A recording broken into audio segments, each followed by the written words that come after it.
போலீஸ்னாலே ஒருத்தருக்கு ஒருத்தர் பாசமா தான் இருப்பாங்க.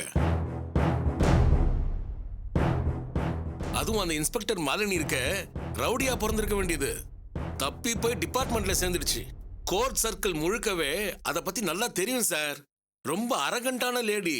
ஆதாயம் இருக்குன்னா கொலை பண்ண கூட தயங்காது.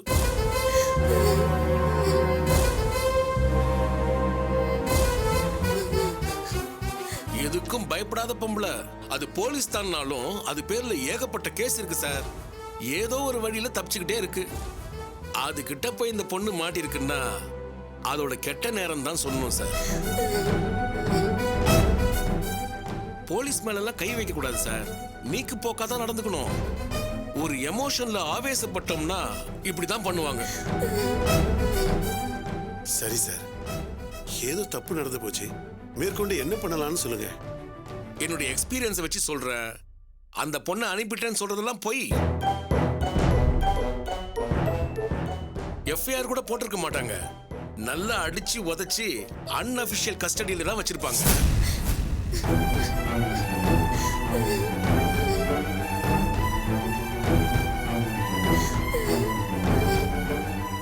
அதாவது ஸ்டேஷன்ல இல்லாம தனியா ரகசியமா ஒரு இடத்துல வச்சிருப்பாங்க. ரொம்ப க்ளோஸ் சர்க்கிள் இருக்கிறவங்களுக்கு தான் அது எந்த இடம்னு தெரியும். சார், அப்ப அந்த லேடி இன்ஸ்பெக்டர் மேல கேஸ் போட்டலாமா? இல்ல சார், நீங்க இந்த விஷயத்தை லீகலா மூவ் பண்ணணும்னு நினைச்சீங்கன்னா லேட் ஆயிடும். அதுக்கு நிறைய ப்ராசஸ் இருக்கு. அதெல்லாம் முடிச்சு வர்றதுக்குள்ள அந்த பொண்ணு எந்த கதியில இருப்பான்னு சொல்ல முடியாது. இதுக்கு ஒரே ஒரு வழி, பொலிட்டிக்கலா யாரையாவது பிடிச்சி பிரஷர் கொடுக்கிறது தான். அமைச்சர், எம்எல்ஏன்னு அரசியல் தலையீடு இருந்தாதான் அந்த பொண்ணை நாம காப்பாற்ற முடியும். அந்த மாதிரி யாராவது இருந்தா பாருங்க.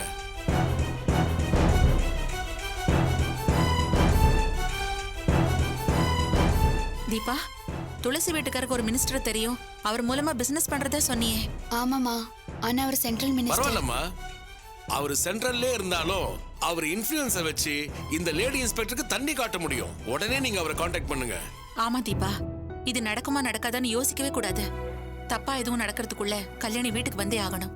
தமிழ் கிட்ட பேசி பாருடி. சரிம்மா, நான் இப்பவே போய் அவரை பாக்குறேன். அம்மா, பிரச்சனையோட தீவிரத்தை சொல்லி கொஞ்சம் ஏதாவது பண்ண சொல்லுமா? சரிங்க சார்.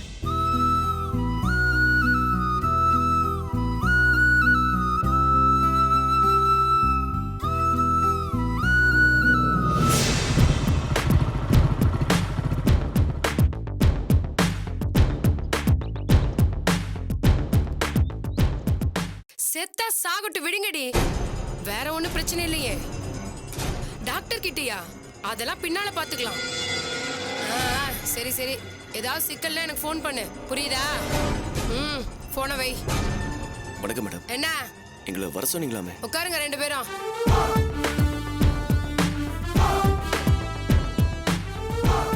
இந்தா இதுல கையெழுத்து போடு.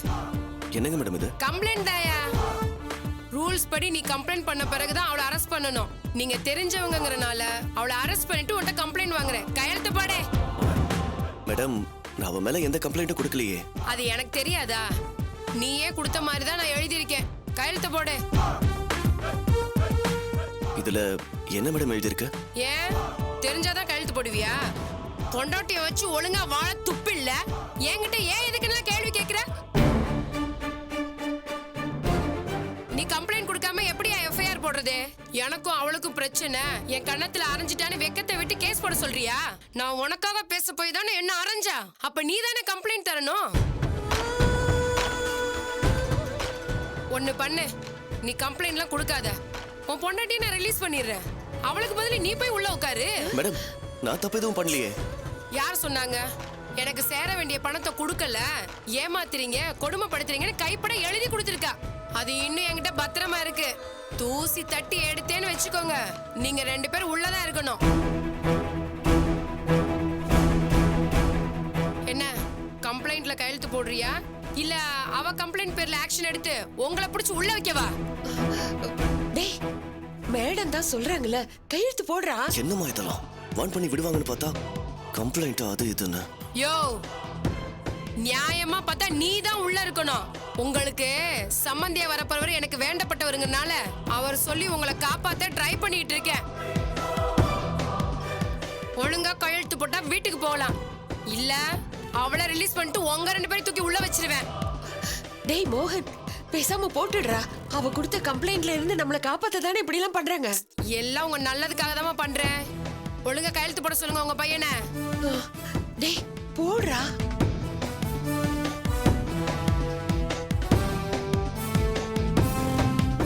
போடு.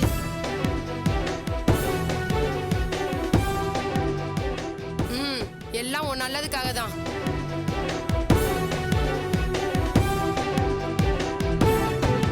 ஓகே, நீங்க போலாம். அம்மா, என்னம்மா இதெல்லாம்? என்ன நடக்குது? என்ன எழுதிருக்குன்னு தெரியாம எது கையெழுத்து போடணும்? எனக்கு இதெல்லாம் சரியா படல. வாய் மூடிட்டு வா, எல்லாம் வீட்ல போய் பேசிக்கலாம். தம்பி இங்க வா.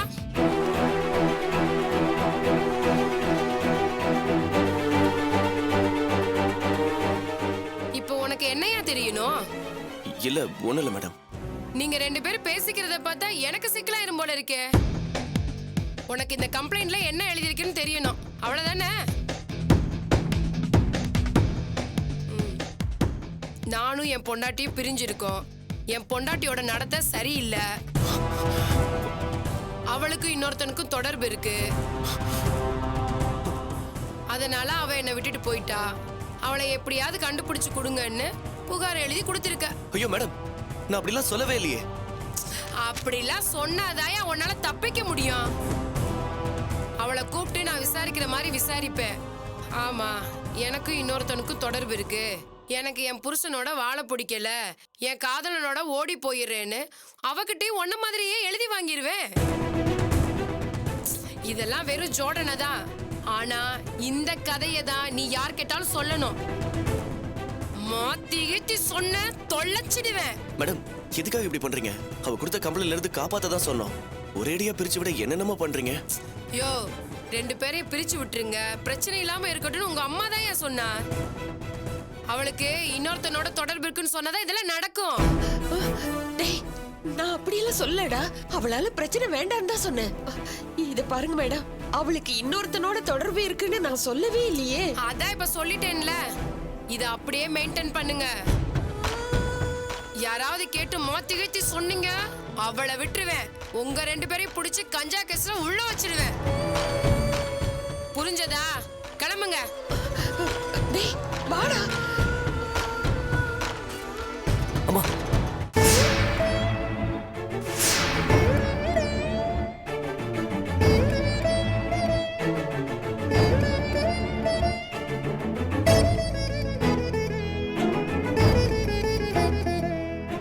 நீங்க என் மேல கோவத்துல இருக்கீங்க, என்கிட்ட பேச மாட்டீங்கன்னு எனக்கு தெரியும். ஆனா எனக்கு நிறைய பேச வேண்டியது இருக்குங்க. முக்கியமா கல்யாணியை பத்தி பேசணும். அதுக்கு முன்னாடி உங்களோட பிசினஸ் பார்ட்னர் சத்யாவை பத்தியும் உங்க பிசினஸ் பத்தியும் பேசணும். நீங்க எதை பண்ணாலும் எனக்கு என்ன போச்சுன்னு என்னால போக முடியாதுங்க. உங்க நல்லது கெட்டதுல எனக்கும் பங்கு இருக்குங்க. என்னால உங்க நல்லதை பத்தி தான் யோசிக்க முடியுமே தவிர தப்பா எதையும் யோசிக்க முடியாதுங்க. உங்க பிசினஸ் ஃப்ரெண்ட் விஷயத்திலையும் அப்படிதாங்க நடந்துகிட்டேன். தப்பா நான் ஒன்றும் பண்ணலையே. நீங்க நிறைய சம்பாதிக்கணும், பெரிய ஆளா வளரணும், இதெல்லாம் ஓகே தாங்க. ஆனா அதுக்காக நீங்க செலக்ட் பண்ண ரூட் நல்லது இல்லைங்க. நீங்க பண்ணிட்டு இருக்கிற பிசினஸ் நினைக்க எனக்கு ரொம்ப பயமா இருக்குங்க. பெரிய சிக்கல்ல மாட்டிப்பீங்களோன்னு எனக்கு பதட்டமா இருக்கு. தப்பு தப்பா எதையோ நினைக்க தோணுது. என்னால ரிலாக்ஸ்டாவே இருக்க முடியலங்க. பெரிய இடத்து பழக்கத்தால ஆதாயம் இருக்கிற அளவுக்கு ஆபத்தும் இருக்குங்க. இன்னைக்கு வேணா அவங்க மூலமா நிறைய லாபம் கிடைக்கலாம். ஆனா பின்னால உங்களுக்கு பிரச்சனை வரப்போ இந்த பணம் உங்களுக்கு உதவாதுங்க. நித்தீஷோட ஃப்ரெண்டுக்கு அப்படித்தானே ஆச்சு. நீங்க ராயலா ராஜ வாழ்க்கை வாழறதுதான் பெருசுன்னு நினைக்கிறீங்க.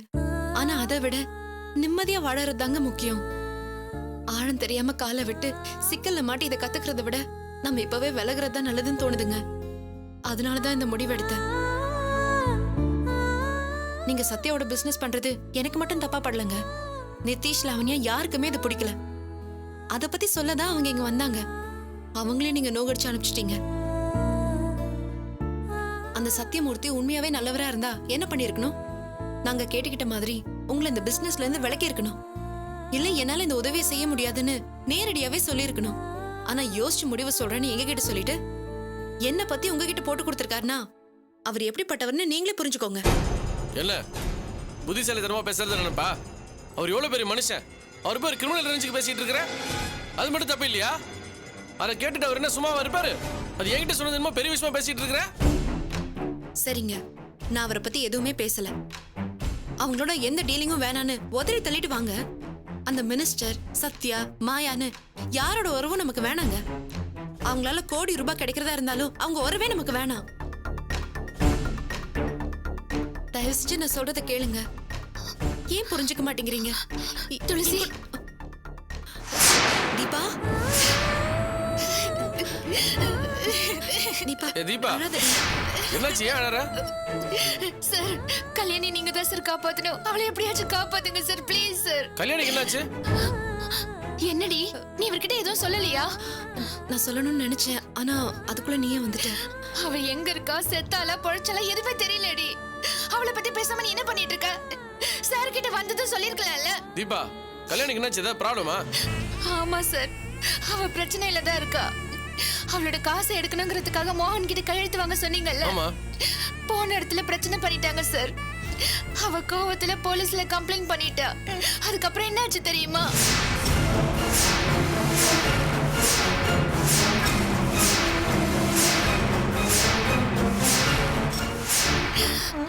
அந்த லேடி இன்ஸ்பெக்டருக்கும் பவித்ரா மாப்பிளோட அப்பாவுக்கும் பழக்கம் இருக்கும் போல சார். அதான் கேஸ வேற மாதிரி டைவர்ட் பண்ணி கல்யாணி அரெஸ்ட் பண்ணி கூட்டிட்டு போயிட்டாங்க. நீ உடனே பெயில் எடுக்க வேண்டியதானே? நாங்க பெயில் எடுக்கலன்னு தான் சார் போனோம். ஆனா அவ ஸ்டேஷன்ல இல்ல. விசாரிச்சுட்டு வெளியில அனுப்பிட்டதா சொல்றாங்க. ஆனா அவ இப்ப வரைக்கும் வீட்டுக்கு வரல சார். அவளை அன்அபிஷியல் கஸ்டடியில வச்சிருப்பாங்களோன்னு வக்கீல் சொல்றாரு.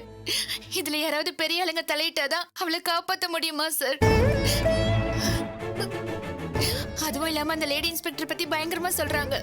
அவ பணத்துக்காக ஆளுங்களை கொல்ற அளவுக்கு கூட போவாளாம். கல்யாணி மேல இருக்கிற கோவத்துல அவளை ஏதாவது பண்ணிடுவாங்களோன்னு பயமா இருக்கு சார். சேச்சே, அந்த மாதிரி எதுவும் நடக்காது. இல்ல சார், அவளை ஏதாவது பண்ணிடுவாங்களோன்னு பதட்டமாவே இருக்கு. உங்களுக்கு மும்பைல யாரோ மினிஸ்டர் தெரியும்னு துளசி சொன்னா. அவர்கிட்ட பேசி எப்படியாவது கல்யாணி காப்பாத்துங்க சார்.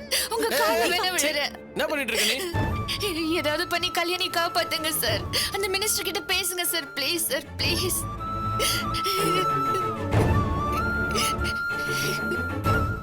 இவனும் கவலைப்படாத தீபா, கல்யாணி சேஃபா வீட்டுக்கு வருவா, அது நான் கேரண்டி.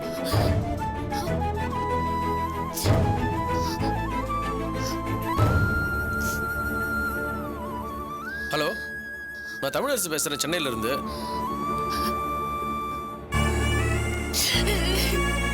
அழாத.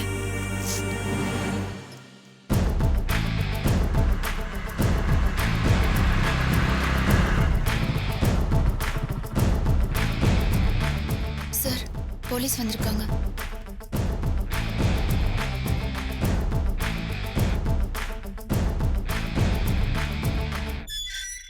சார் இங்கே தமிழரசுங்க அதான் சார். சார் மாயா மேடம் கமிஷன் ஆஃபீஸில் உங்கள் விஷயமா பேசியிருக்காங்க. உங்ககிட்ட கேஸை பற்றி விசாரிக்க சொல்லி இன்ஸ்ட்ரக்ஷன் வந்திருக்கு. அந்த பொண்ணு யாரு, என்ன பிரச்சனை டீட்டெயிலாக சொன்னீங்கன்னா எஃப்ஐஆர் போட்டு விசாரிக்க சௌரியமாக உள்ள இருக்கும். வாங்க சார். வாங்க சார், உட்காருங்க. துளசி, சார் காஃபி கொண்டு வா. இல்லை பரவாயில்லம்மா. தீபா, சார் கிட்ட என்ன நடந்துச்சுன்னு சொல்லு. இவங்க யாரு? காணாம போன பொண்ணோட ஃப்ரெண்டா? ஆமா சார். என்ன நடந்துச்சுன்னு சொல்லுமா. நீங்கள் சொல்கிறத வச்சு தான் எங்களால் விசாரிக்க முடியும். சார் நாங்க கார் வாங்கலாம்னு முடிவு பண்ணோம் சார்.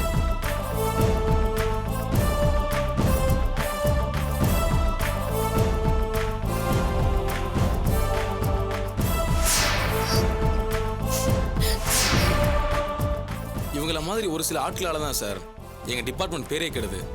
அந்த மாலினி எனக்கு நல்லாவே தெரியும் சார். கொஞ்ச நாள் எனக்கு கீழே சப் இன்ஸ்பெக்டராக ஒர்க் பண்ணியிருக்கு. அது ரொம்ப மோசமான லேடி சார். ஆதாயம் இருக்குன்னா என்ன வேணாலும் பண்ணும். எங்கள் டிபார்ட்மெண்ட்லேயே அதுக்கு நல்ல பேர் கிடையாது சார். அது மேலே நிறைய கம்ப்ளைண்ட் இருக்குது சார். பாதிக்கப்பட்டவங்க அதோட மிரட்டலுக்கு பயந்துக்கிட்டு கம்ப்ளைண்ட்டை வாபஸ் வாங்குறதுனால எங்களால் துறை ரீதியாக எந்த நடவடிக்கை எடுக்க முடியல. இல்லைனா எப்போ டிஸ்மிஸ் பண்ணியிருப்பாங்க. சார், நீங்கள் சொல்கிறது கேட்கும்போது எனக்கு ரொம்ப பதட்டமாக இருக்குது சார். கல்யாணம் வேறு அவங்க கிட்ட மாட்டிகிட்டு இருக்கிறா. அவளுக்கு ஏதாவது ஆபத்து இல்ல இல்ல வந்துருமோன்னு. அப்படின்னு நடக்க விட மாட்டேன் சார். நான் நேரடியாக மாலினிகிட்ட பேசுறேன். எப்படி அந்த பொண்ணு ஸ்டேஷன்ல தான் இருக்கும். சார் ஆனா அவங்க ஸ்டேஷன்ல இல்லைன்னு சொல்றாங்க சார். விசாரிச்சுட்டு வீட்டுக்கு அனுப்பிட்டதா சொல்றாங்க. வக்கீல் கிட்ட கேட்டப்போ இந்த மாதிரி பிரச்சனையில சாதாரணமா அன்அஃபிஷியல் கஸ்டடியில வச்சுதான் விசாரிப்பாங்கன்னு சொன்னாரு. வக்கீல் சொன்னது உண்மைதான். வாரண்ட் இல்லைன்றப்ப, ஸ்ட்ராங்கான ரீசன் இல்லாதப்ப அன்அஃபிஷியல் கஸ்டடியெல்லாம் வைப்பாங்க. நாம அவங்கள நெருங்குறதுக்குள்ள அவங்க மேல தப்பு இல்லாத மாதிரி எவிடன்ஸ் ரெடி பண்ணிடுவாங்க. மாலினி அதுக்கு தான் ட்ரை பண்ணுவான்னு நினைக்கிறேன். நாம அதுக்குள்ள ஏதாவது பண்ணியாகணும். சார் எங்க ஃப்ரெண்டை எப்படியாவது மீட்டி கொடுத்துருங்க சார். லேட் ஆக ரொம்ப பயமா இருக்கு சார். ஒன்றும் கவலைப்படாதீங்கம்மா. நீங்க பெரிய லெவல் கான்டாக்ட் மூலமா ப்ரெஷர் கொடுத்துருக்கீங்க. கமிஷனரும் இதுல நேரடியாவே கேர் எடுத்திருக்காரு. நாங்க இதை அவ்வளோ லேஸ்ல விட்டுற மாட்டோம். தப்பு பண்ணது எங்க டிபார்ட்மெண்ட் ஆளுங்கிறதுனால அவங்க எந்தெந்த ரூட்ல போவாங்கன்னு எங்களுக்கு தெரியும். இன்னைக்குள்ள அந்த பொண்ணை எப்படி மீட்டு கொண்டு வந்துருவோம். நீங்க தைரியமா இருங்க சார். ஒன்றும் ப்ராப்ளம் இல்லை. நான் மாலினியை பார்த்து பேசுறேன். பொண்ணு இருக்கிற இடம் தெரிஞ்சா நான் உடனே உங்களுக்கு கால் பண்றேன். சார் இது என் கார்டு சார். இதில் மொபைல் நம்பருக்கு கால் பண்ணுங்க. Okay sir. தேங்க்யூ. நான் வரேன். Thank you sir.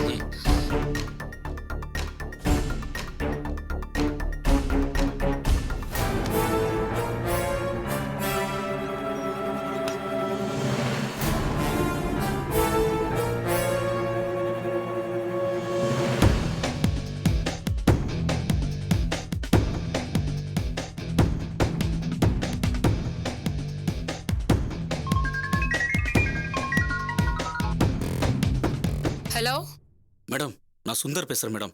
நான் சொல்றது கொஞ்சம் கவனமா கேளுங்க மேடம். கல்யாணிங்கிற பொண்ணு இப்போ உங்க கஸ்டடியில் இருக்காளா? ஆமா, உனக்கு எப்படி தெரியும்? இது கமிஷனர் வரைக்கும் தெரிஞ்சிருச்சு மேடம். அந்த பொண்ணோட சொந்தக்காரங்க பெரிய லெவல்ல தொடர்பு வச்சிருக்காங்க போல இருக்கு. இமிடியேட்டா அந்த பொண்ணோட நிலைமை என்னன்னு பார்க்க சொல்லி கமிஷனருக்கு பொலிட்டிக்கலா பிரஷர் வந்திருக்கு. அப்பப்ப ஃபோன் பண்ணி என்ன ஆச்சு ஏதாச்சுன்னு ஃபாலோ பண்ணிக்கிட்டே இருக்காங்க. யாரையாவது என்கொயரி பண்ண சொல்லி? ஆமா மேடம், நம்ம விஸ்வா இருக்கார்ல, அவரை தான் விசாரிக்க சொல்லியிருக்காரு. அவர் எப்ப வேணாலும் உங்களை தேடி வரலாம். அவர் ஏற்கனவே உங்க மேல கடுப்புல இருக்காரு. கமிஷனரும் உங்களுக்கு எதிராக ஆதாரம் கிடைச்சதுன்னா உங்களை டிஸ்மிஸ் பண்ணலாங்கிற முடிவில் இருக்காரு. நீங்க கொஞ்சம் கேர்ஃபுல்லா இருந்துக்குன்னு சொல்ல தான் ஃபோன் பண்ணேன். ஓகே சுந்தர், விஸ்வா எனக்கு தெரிஞ்சவர் தான். அவர் வந்தா நான் பாத்துக்கிறேன். ஃபோன் பண்ணி தகவல் சொன்னதுக்கு ரொம்ப நன்றி. ஓகே மேடம், நான் வச்சிடறேன். ஷிட், எனக்கே ஆப்பு வைக்கிறீங்களா? என்னாச்சுங்க மேடம்? அந்த கழுதையை யாரும் இல்லாத அனாதைன்னு பார்த்தா கமிஷனர் லெவலுக்கு போயிருக்காங்கடி. நான் மட்டும் சிக்குனேன்னு வச்சுக்க, என் கேரியரே காலி பண்ணிடுவாங்கடி. இப்ப என்ன பண்றது மேடம்? நான் ஊரை விட்டே போறேன்னு அவகிட்ட எழுதி வாங்கணும்டி. அதுக்கப்புறம் அவ செத்தாலும் கவலை இல்ல. நான் விசாரணை பண்ணி அப்பவே அவளை அனுப்பிச்சிட்டேன். அவ எழுதி கொடுத்துட்டு போயிருக்கான்னு ஈஸியா சொல்லி நான் தப்பிச்சுக்குவேன். நீ ஸ்டேஷன்ல இரு. சரிங்க. ஒருவேளை நான் வர்றதுக்குள்ள என்கொயரி ஆபீசர் வந்தாருன்னா நான் ஒரு கேஸ் விஷயமா வெளில போயிருக்கேன்னு சொல்லு. சரிங்க மேடம். இன்னைக்கு அவ செத்தா.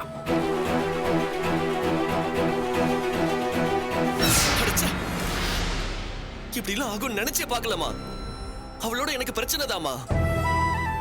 அதுக்காக போய் எவனுடைய ஓடி போயிட்டான்னு என்கிட்டயே இதெல்லாம் அநியாயமா இருக்குமா? டேய் விடுறா, நடந்தது நடந்து போச்சு. அதுக்காக இங்க வந்து குதிச்சிட்டு இருக்க? அம்மா புரியாம பேசாதம்மா. கல்யாணிக்கு ஏதாவது ஒண்ணு ஆனா நாம கொடுத்த கம்ப்ளைண்ட் பொய்ன்னு தெரிஞ்சா நம்ம 2 பேரும் ஜெயிலுக்கு போக வேண்டியிருக்குமா? என்கிட்ட சண்டை போட்டு என்னடா பிரயோஜனம்? நானா அவங்களுக்கு சொல்லி கொடுத்தேன். சம்பந்தி நம்ம மேல இருக்கிற அக்கறையினால இப்படி பண்ணாரு. அவர் மட்டும் தலையிடலனா நம்ம 2 பேரையும் தூக்கி உள்ள வச்சிருப்பாங்க. நாம இதெல்லாம் வேண்டான்னு சொன்னாலும் அந்த இன்ஸ்பெக்டர் கேட்க மாட்டா. அடி வாங்கின பாம்பு மாதிரி கோவத்துல கொதிச்சுக்கிட்டு இருக்கா. தன்னை அடிச்சவள ஒரு வழி பண்ணாம அவ விட மாட்டாடா. என்ன கேட்டா நாம கண்டுக்காம அப்படியே விடுறதா நல்லது. நடக்கிறது நடக்கட்டும், அவ தொல்லை ஒழிஞ்சா சரி.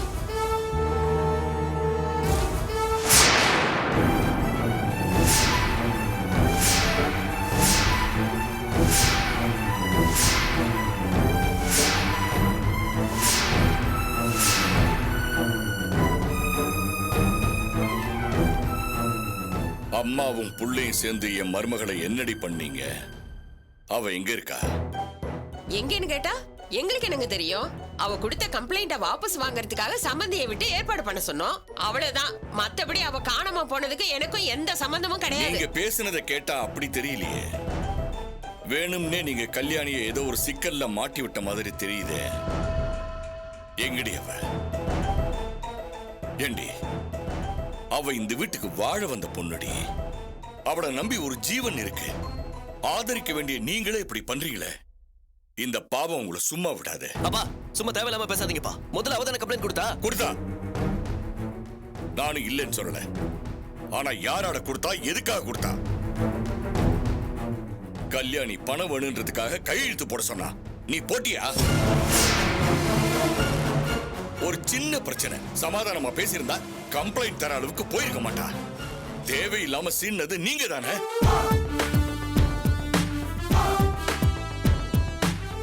பத்மா, தப்பெல்லாம் நீங்க பண்ணிட்டு கல்யாணியை தண்டிக்கிறதுல நியாயமே இல்ல. நமக்கு ஒரு பொண்ணு இருக்கு. நாளைக்கு இவ போற இடத்துல இப்படி ஒரு பிரச்சனைனா உன்னால தாய்க்க முடியுமா?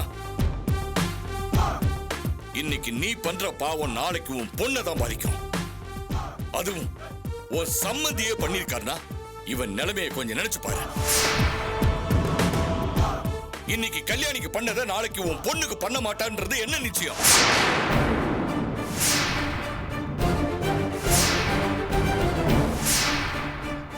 ஒழுங்கா சொல்லிடுங்க, கல்யாணியை என்ன பண்ணினீங்க? அவ எங்க இருக்கா?